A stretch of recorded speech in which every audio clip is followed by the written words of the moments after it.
మన ఆలోచనలు ఎప్పుడు కూడా దాదాపు 60% అవి వ్యర్థమైనవైనా ఉంటాయి, లేకపోతే దేవునికి విరోధమైనవైనా ఉంటాయి. అందుకొరకే దావీదు ఏం చేశాడంటే ఒక ప్రార్థన చేశాడు. ఆయన ఒక అనుభవంలోకి వెళ్ళాడు. ఏంటంటే ఆయన ఆలోచనలు ఎలా ఆర్డర్ చేసుకున్నాడంటే 119వ కీర్తనలో 24వ వచనం, నీ శాసనములు నాకు సంతోషకరములు, అవి నాకు ఆలోచనకర్తలై ఉన్నవి.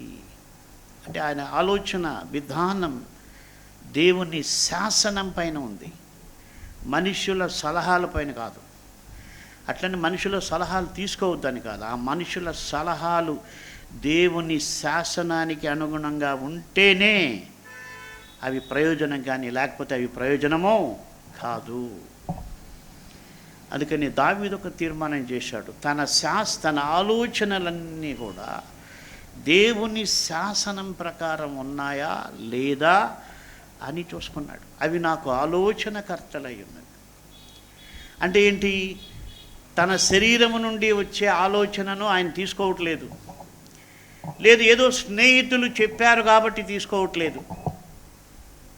ఆయన ఆలోచనలన్నీ కూడా దేవుని శాసనాలను ఆధారం చేసుకొని ఉన్నాయి. అందుకే ఆయన దేవుని హృదయానుసారి అయ్యాడు.